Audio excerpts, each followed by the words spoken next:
What's going on, guys? This is Chris with Retro Crypt with this holiday edition. Today, I watched, I guess you could consider it a Christmas movie, Batman Returns. I haven't watched this in a few years, so, halfway through, I was like, I should probably do a movie review of this because I love this movie growing up. Um, watching it with, adult eyes, obviously, you're going to notice a lot of differences than from when you were a kid. So,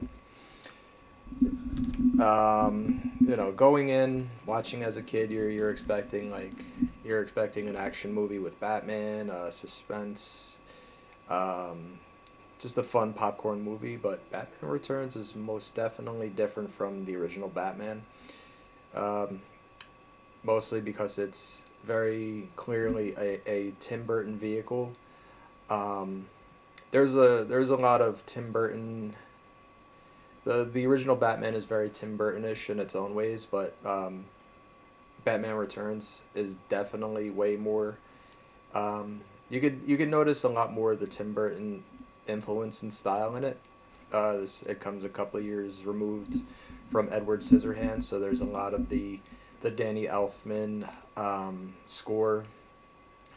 To me, to my ears, it was very similar to Edward Scissorhands. A lot of the set pieces reminded me of Edward Scissorhands, like the cold, gray, dark dankness of Gotham City definitely looked like Edward Scissorhands. I guess his castle is his home. A lot of the colors, like for example, the Red Triangle gangs, you know, their reds and everything. The color of the tent that they kidnapped the Ice Princess in, like the red and white stripes, that really reminded me of some of the color schemes from Edward Scissorhands. So, firstly, let's look at the cast. So we got returning Michael Keaton, who, as we know, has had worked with Tim Burton and Beetlejuice, a movie I saw twice, twice, two times in the theater. I was very very young. Uh, you know, kids movies were different in the '80s, so grabbing his crotch and saying "nice fucking model." It's I was laughing. I don't know how parents would feel today about their kids watching that movie, but I thought it was hilarious. So Michael Keaton, just doing a little research, watching YouTube videos and stuff. People weren't too happy about Michael Keaton being cast as Batman in the beginning, I guess, because of his role in Mr. Mom. He was more of a comedic guy. I thought he did a pretty good job as Bruce Wayne, but he was a really good Batman in my opinion. Just his movements, his presence, his mannerisms, and everything.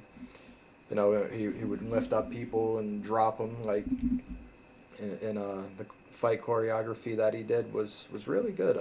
I had really no problems with him as Batman or as Bruce Wayne. Um, Danny DeVito, um, who there's a couple people between the original Batman and Batman Returns that were all in One Flew Over the Cuckoo's Nest. I don't know if that was intentional or even a thought. I'm sure it probably crossed his mind, Tim Burton in casting DeVito. Jack Nicholson was the Joker. He played R.P. McMurphy in One Flew Over the Cuckoo's Nest. Danny DeVito is obviously the Penguin.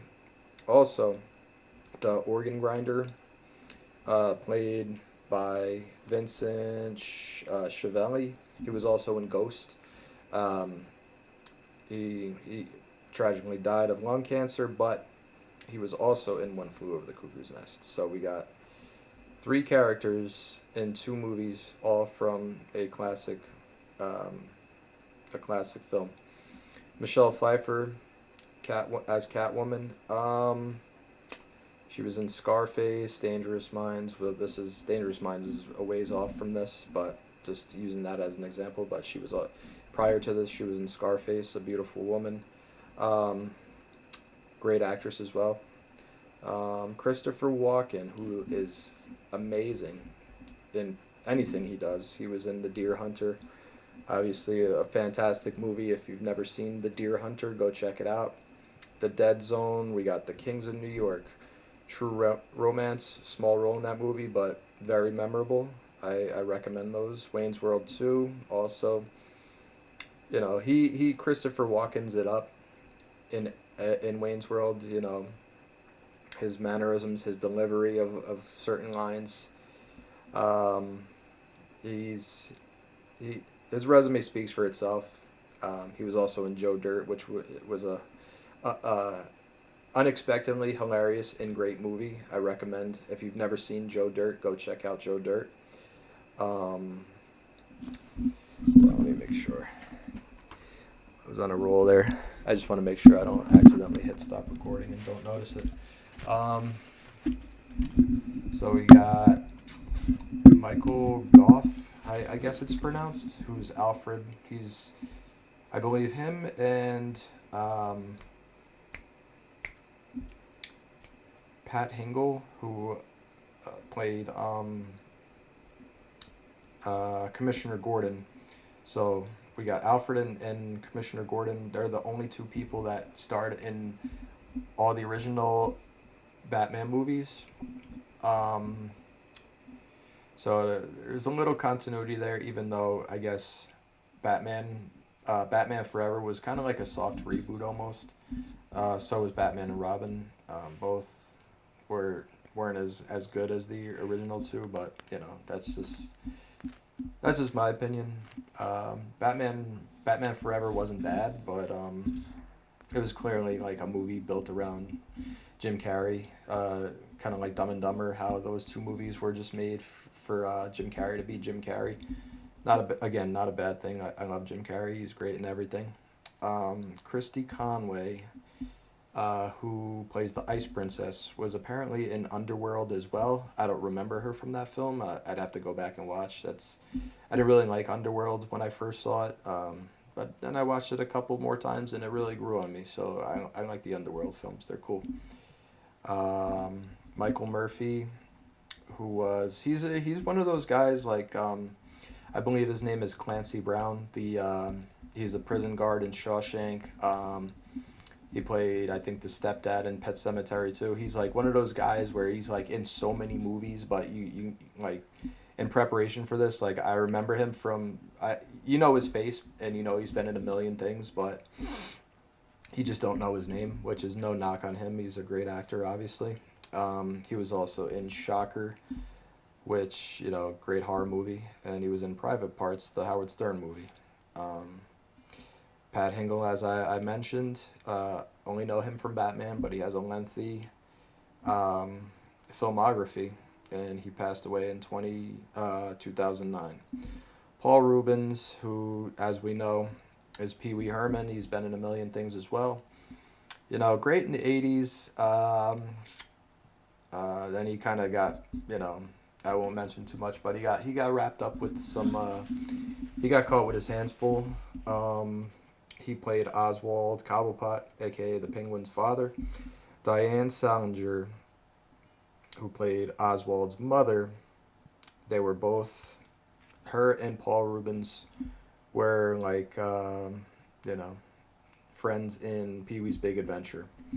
So Andrew Bryniarski, I believe that's how you pronounce his name. My apologies if I mispronounced it.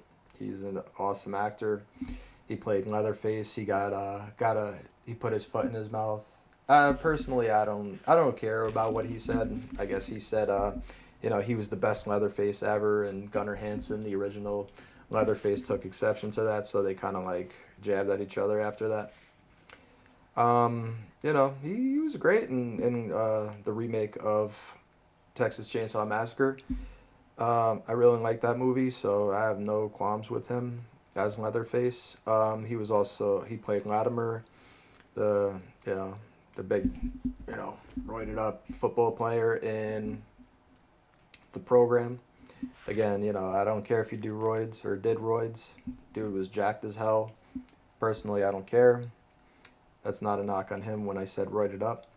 So the program was a great movie. He was in Any Given Sunday, again playing like a Latimer-ish type character. He was in Higher Learning as well. Played a skinhead. He played Zangief in the Street Fighter the movie. Street Fighter the movie.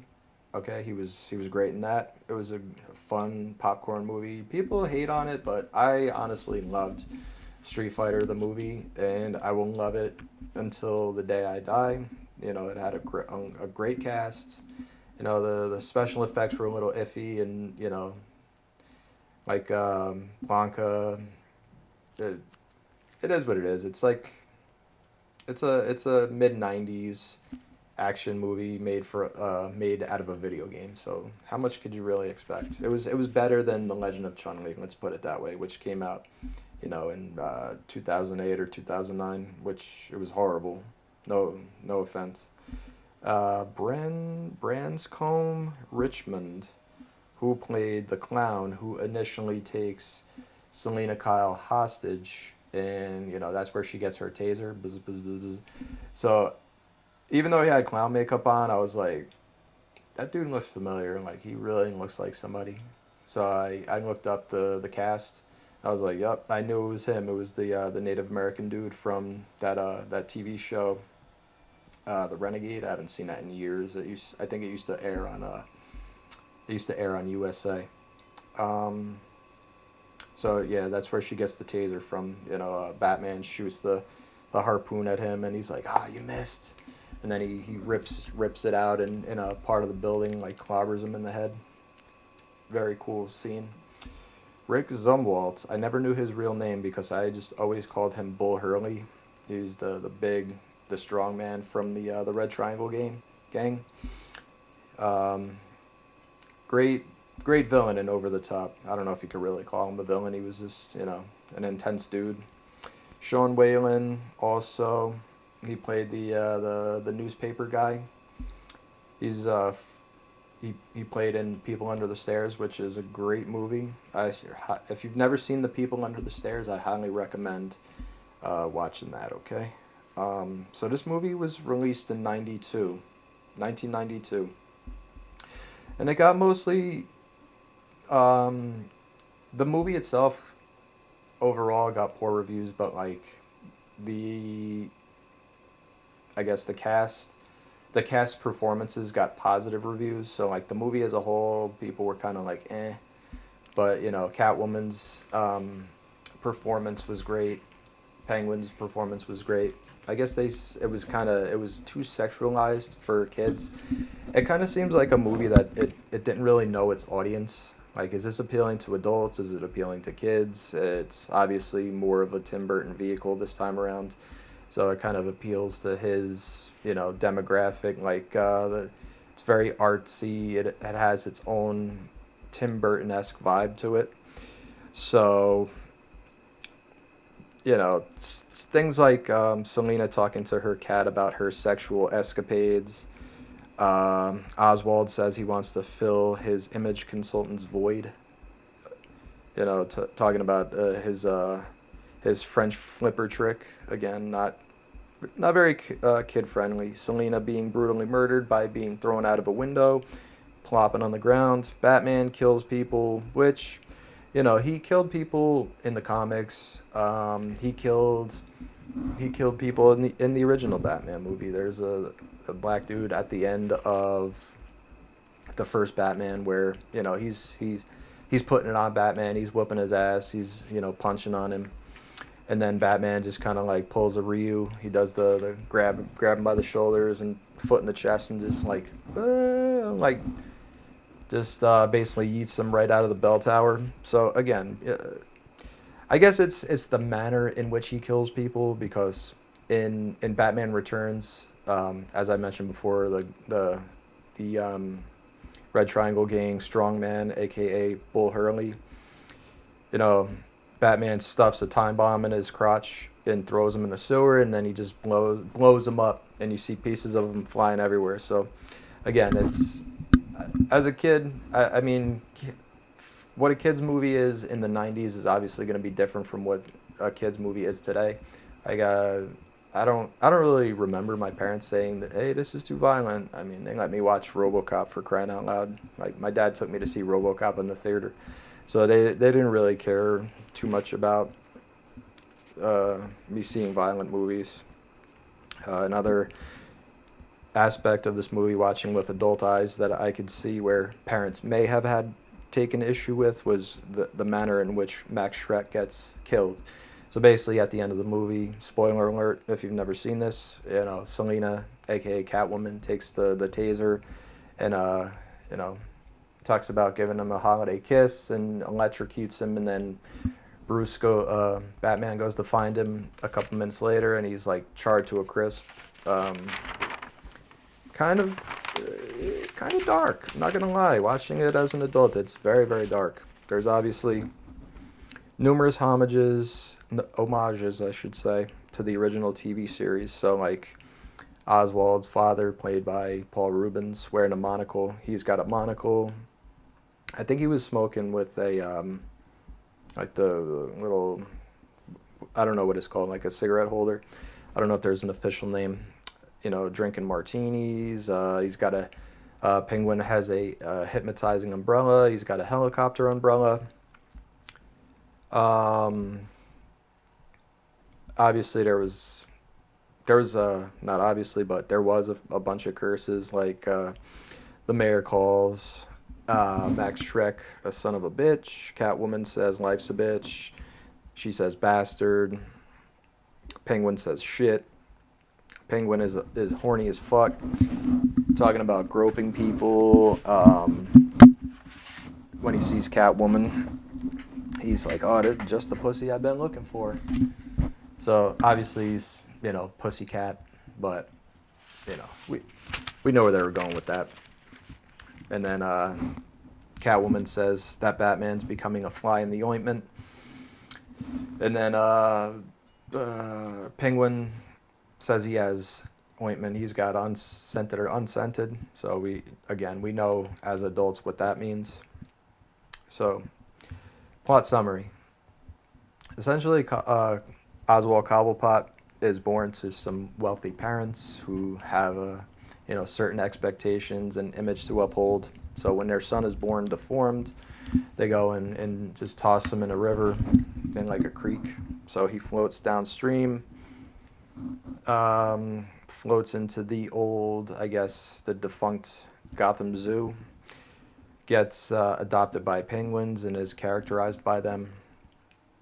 And then I guess he just kind of amasses a collection of freaks, which come to be known as the Red Triangle Gang. I don't remember. The only reason I know they're called the Red Triangle Gang is from doing research for this video.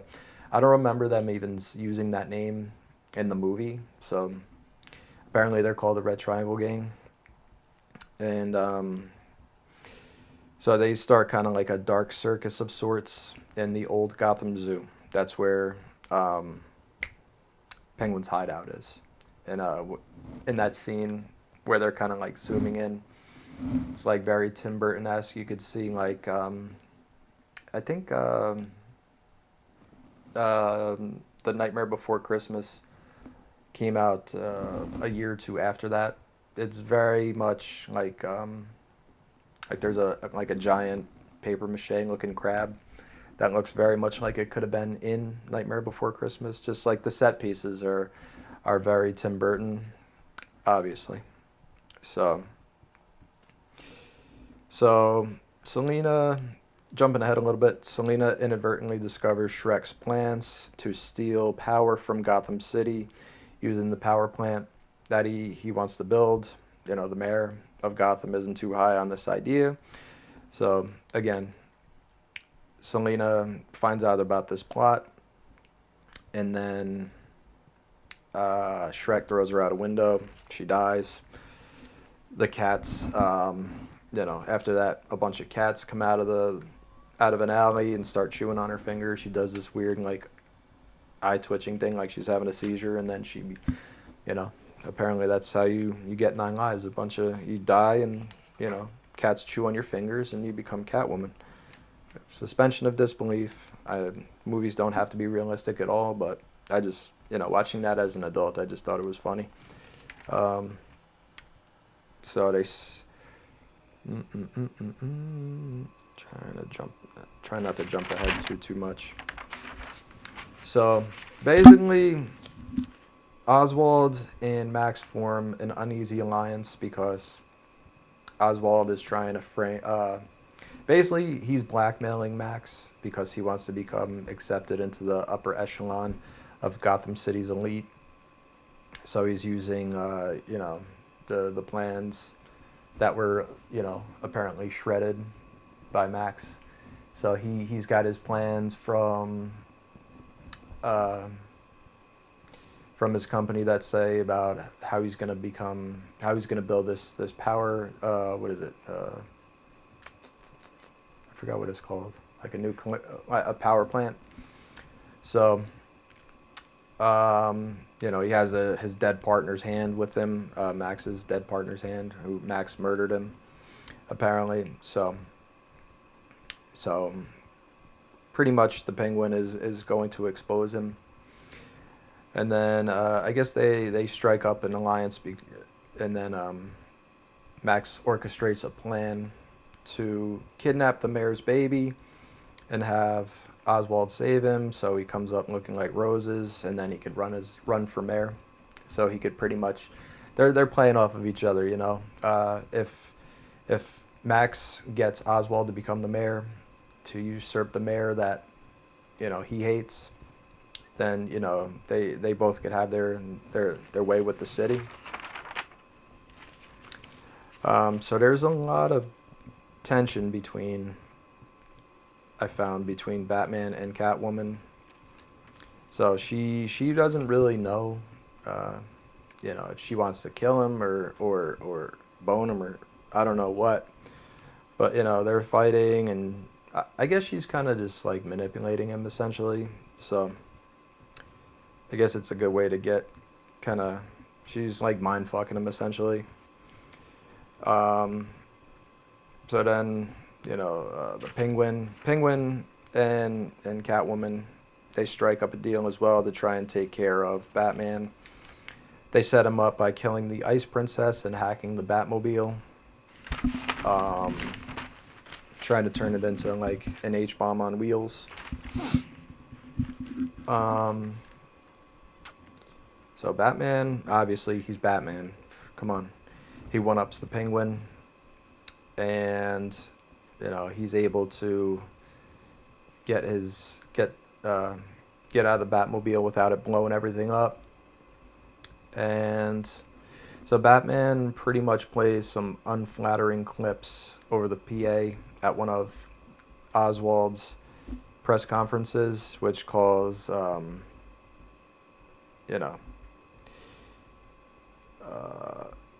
basically calls the people of Gotham a bunch of idiots and everything. So, and then after this kind of ill-advised reaction, Oswald doesn't do it himself any favors, and he kind of starts shooting up the press conference and flips out. And then at this point, I guess his mayoral aspirations are kind of in the shitter, because you can't be the mayor after you start shooting. So he goes to the cave to cook up a plot to kidnap all the firstborn sons in Gotham, starting with Max Shreck's son. So at this point, people died in the first Batman movie, but I guess it's in the manner in which people get killed that seems kind of shocking, because there's kind of like, harmless fat clown is like, Oswald, we're gonna kill children. That's, he kind of saying like that's kind of terrible. And then Penguin just like smokes him right there and like blasts him in the chest and kicks him into the water. And again, it's a lot darker than just Batman throwing a guy off a roof, to me at least. So at this point, Catwoman and Penguin are kind of at odds, because Penguin's trying to smash, and Catwoman's really not having it. He's saying, you're sending out all the signals, but you're not giving me any. You're kind of using me. So he like puts the the helicopter umbrella around her neck, flies her over some kind of like a solarium rose garden type thing, and drops her. So that's, I guess that would be her third life that she uses. So the first life she dies because Max throws her out of the building. This will be important later. Second life, Batman. Their first meeting, Batman kind of throws some acid or something onto her arm and burns the shit out of her arm. And she falls off the roof into some kitty litter. That's her second life. So her third life that she uses up is when the Penguin, again aforementioned, solarium fall. Um, so they're after this. There's a party, Max Shreck's party, and Penguin crashes it and literally blows the shit up. At this point, like, so Bruce and Selina are dancing, and they're kind of like, there's like they're bantering and stuff, and I forget the exact line. I probably should have written it down, but they say something that they said to each other earlier when they were in their costumes, and again there was like there was a line Selina says about in the next room there's a California king size bed, and let's go over there and take our costumes off. And I was just like, kind of like thinking about kids watching that, and I was like, I'm an adult, so I could watch it and I don't care, but kind of cringy to think about a kid watching that, like sitting there with my kid and watching that. I'd be like, having to explain what they're trying to talk about. But anyway, the Penguin crashes through the floor, bombs it, threatens to take Max Shreck's son, and Max, kind of like in a way to redeem his character, sort of kind of like redeems him a little bit, shows a human side of his character. My dog's barking, don't mind that. He says, take me instead. Penguin's like, all right, cool. He unfurls his plan, excuse me, to kidnap all the firstborn children of Gotham, firstborn sons of Gotham. It's very symbolic. Like, he was the firstborn son of the Cobblepots, and he got discarded, so he's going to do the same thing by dumping them in Max Shreck's toxic waste, and he's going to join them. This is plan, I guess you would consider this Penguin's plan E. It's not A, B, C, or D. This is plan E, because his first plan was to blackmail Shreck. Second plan, becoming a mayor. That didn't work. Third plan, I guess you could flip these two. Frame Batman, because framing Batman came before him failing at becoming mayor. So, okay, so we're on plan D now. This is plan D. I'll get to plan E in a bit. I jumped ahead a little bit. So plan D is kidnap the children. So, obviously, Batman is going to foil this. He's not going to let any kids get murdered. So it shows the Red Triangle gang in a little, toy train going around and kidnapping. And again, this is a major city, and there's like nobody on the streets except for them. No witnesses, no nothing. So they're kidnapping the kids. Batman pops up and leaves a telegram. Like, hey, your plan failed. So now we're on plan E. Plan E, at this point, the movie goes off the rails a little bit. The third act is I think it's cool, but I could see what critics were talking about in my research. They were like, the first two acts were very cohesive, and then the last third of the movie, it just seems a little, like, the runtime is 2 hours and 6 minutes. So I would say probably the last 20-25 minutes-ish, if I had to throw a timestamp on there, like, it got a little crazy, because Plan E, Penguin attaches a bunch of rockets to little penguins, and his plan is to gather them up in the center of Gotham City, because apparently this is like, that's like the mecca of Gotham City. There are big giant statues everywhere. It's very, I think the art style, if you've ever seen the album cover of Depeche Mode, Black Celebration. It kind of looks like that a little bit. It's got like a cyberpunk. I don't know if I would say cyberpunk, but it's like very. If you've ever seen the movie Dark City, it kind of reminds me of that. So, anyway, um, surprise, Batman jams the signal for the Penguins, which I believe a lot of them. I don't know. I think in this scene there were real penguins, but later on there are some little people in penguin suits. Um, so Batman jams the signals of the penguins just as they're about to get to the center of the city, and then sends them back to the penguin's lair. Penguin gets in his cool six-wheel duckmobile that has monster truck sound effects. I thought that was cool as fuck when I was a kid. Um, he's driving it. He flips it over, and then he goes and jumps on Batman. And this is their first time going hand to hand in the movie, so they they scrap a little. They kind of squabble a little bit, but Batman already knows he has the upper hand because he's like, I got the remote. Penguin notices his penguins. His babies aren't where they're supposed to be. They're back at his hideout, and Batman presses the button, blows up Penguin's hideout. Essentially, he uses his bats to, I don't know what you would say, like push him into the glass covering, and he falls into the toxic waste that was meant for the children in Shrek. So at this point, Max gets free. He was kidnapped in Penguin's lair. I don't know if I mentioned that before. He finds a gun inside the water, but then he's confronted by Catwoman, who obviously wants to kill him. So Batman stops her, tries to convince her that we could have a happy ending. Let's just bring him to the police. He's going to jail. Shrek.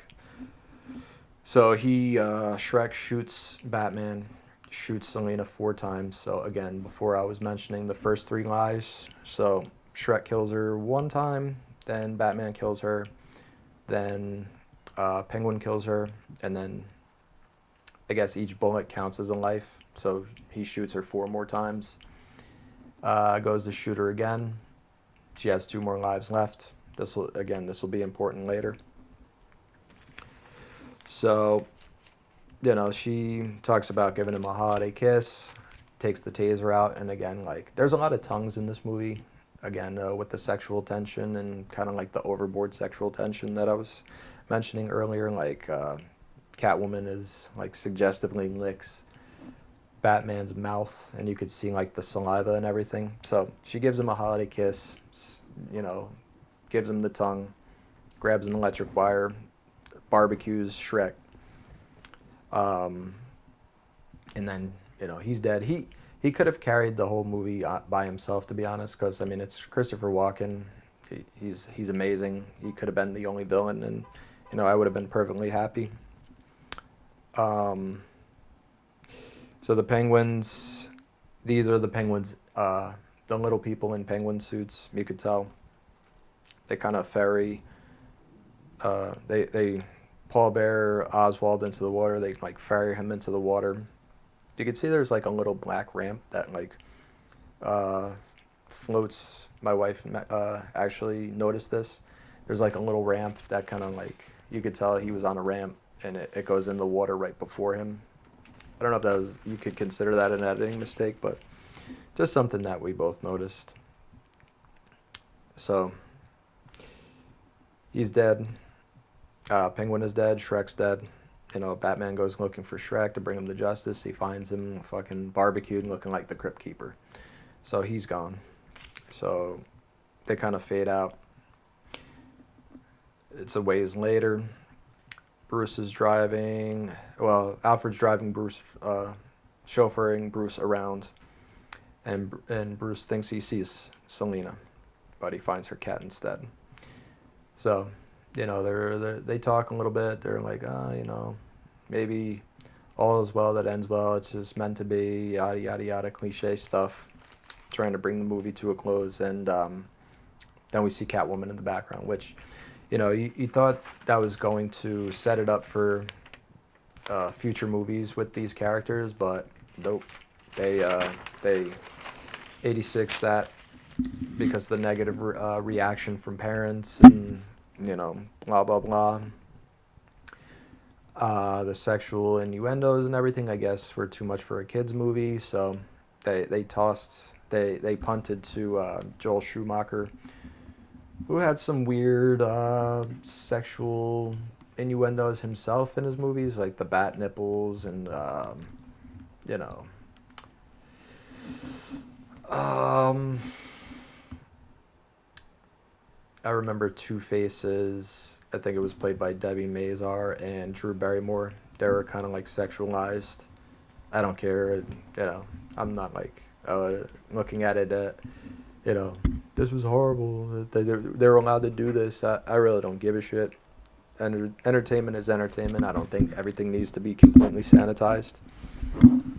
Um, for basically for shareholders' sake, and somebody please help the somebody please think of the children, etc. So McDonald's was apparently pissed off, and after a couple months, pulled the Happy Meal toys out. I remember, I'm pretty sure that I don't eat McDonald's anymore. Shit's disgusting, but I did as a kid, obviously, and I'm pretty sure I got all the Batman toys. I had the Batmobile that splits into three pieces. Um, like it underperformed compared to Batman. I think it made like 116 or 17 million less. Um, so there's parallels between characters. There's a lot of parallels between the characters. So, for example, Catwoman and Batman, they relate because they kind of trauma bond. Um, you know, but the difference is that Bruce is driven by justice. He wants to see criminals and every people who do bad things be brought to justice. Catwoman just wants to kill them. She's driven by vengeance. Oh, and one thing that I forgot, I believe the first one of the first guys. I think it's the first guy that she. I guess she kills him, but she kind of like scratches him on his face, like down and across. I think that guy was in Predator 2 as an extra. So just fun tidbit that I noticed. Anyway, going back to my point about the parallels. Penguin and Batman, they have a parallel. So I noticed I should have written down the line because it did stand out to me. It was kind of like the Penguin was drawing the parallels himself between them. He said, "You're a freak because you wear a mask. I'm a real freak." So basically, Batman kind of he's a freak, quote unquote, but he could take he could mask it, like pun intended. He can like put on a mask, become a freak, take the mask off, and he's just Bruce Wayne, a billionaire. But he hates. I don't know if he hates. I wouldn't say he hates him, but he. I don't know if he even resents him, but basically the Penguin is a real freak. Like he's a freak 24/7. He's kind of like a tragic character. He didn't ask to be this way. So that's kind of how they have kind of like the parallel between them. And Shrek. Max Shrek represents Bruce Wayne's public image as a billionaire, businessman, kind of like heartless, soulless, anything for a profit. Which Bruce Wayne doesn't really come off that way in the movies, but people are. They're like, oh, he's rich, so he's bad. By default, it's kind of like how people were dick riding Elon Musk, a couple of years back, because he was all about going to Mars and the electric cars and renewable energy, and helping Ukraine. And now he's a bad guy because he's saying anybody could say anything on Twitter. So Again, Bruce Wayne is rich, but he's not, a bad guy because he's rich. Max Shrek is a bad guy and he's rich. So, two different. So, same, but different. So, my thoughts on watching Batman Returns today versus as a kid is definitely not for kids. I mean, it's for maybe young adults at best, but it's a Batman movie, so it's like there's literally millions of different things. I remember that I think they had like chips, toothbrushes, obviously the toys that I said that I had, the Batmobile that breaks off into three pieces.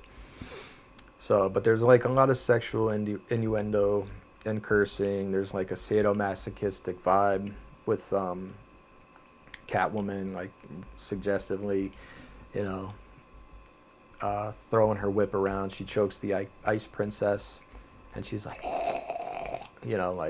like really kind of on the nose, pointing out like, hey, look, she's choking her. She licks Batman's face. So, then there's Penguin, who's horny as fuck, as we said before, talking about how, imagine I come home to you and you're laying in bed, and I come over with a martini, and it's like kids were probably watching that back in the day and thinking like, what are they even talking about? Like, I just want to see shit get blown up. You know what I mean?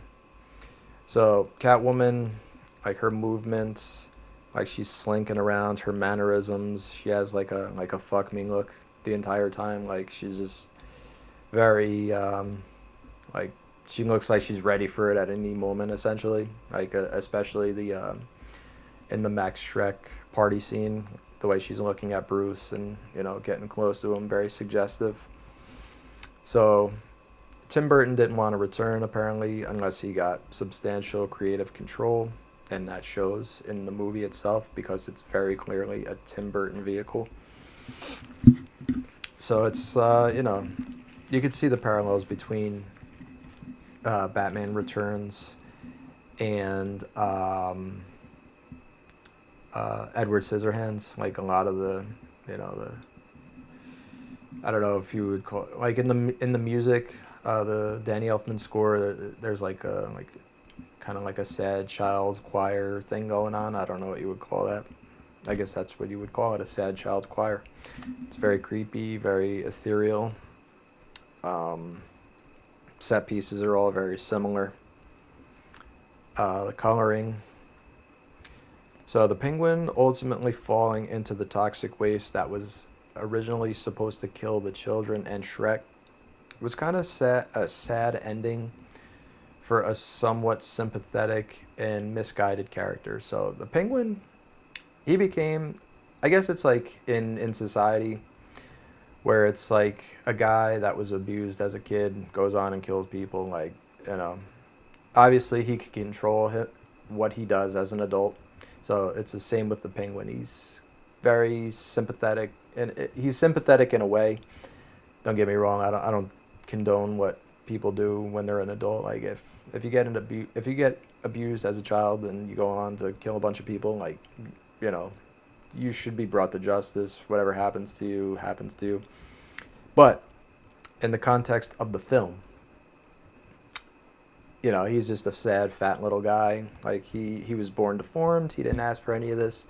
His parents should have just rolled with him. Loved him regardless. But it's kind of like an anticlimactic death for him, and I don't know. It's just the death of him and the perceived death of Catwoman. It's very tragic, and tragic seemed it seemed traumatic and tragic.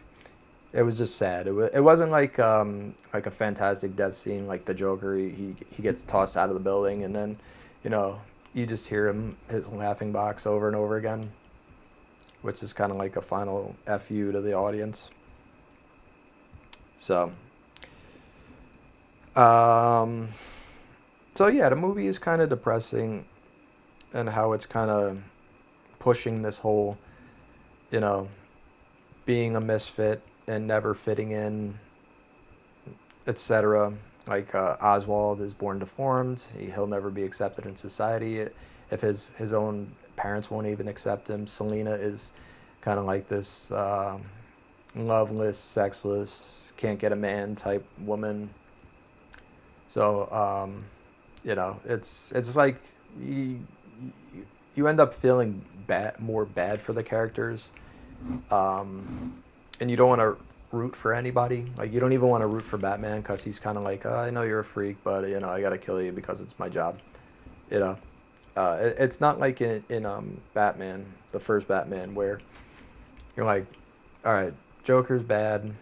He does very bad things, but he's kind of a badass. So you end up rooting for him, and Jack Nicholson does it with such an energy that you're kind of like, he's a bad guy, but he's actually cooler than Batman. You know, but the performances from Christopher Walken, Danny DeVito, and Michelle Pfeiffer were all, really, you know, their performances don't suffer from the tone of the movie, the or the script that the material in the script that they were given to work with. Their performances were still fantastic. So,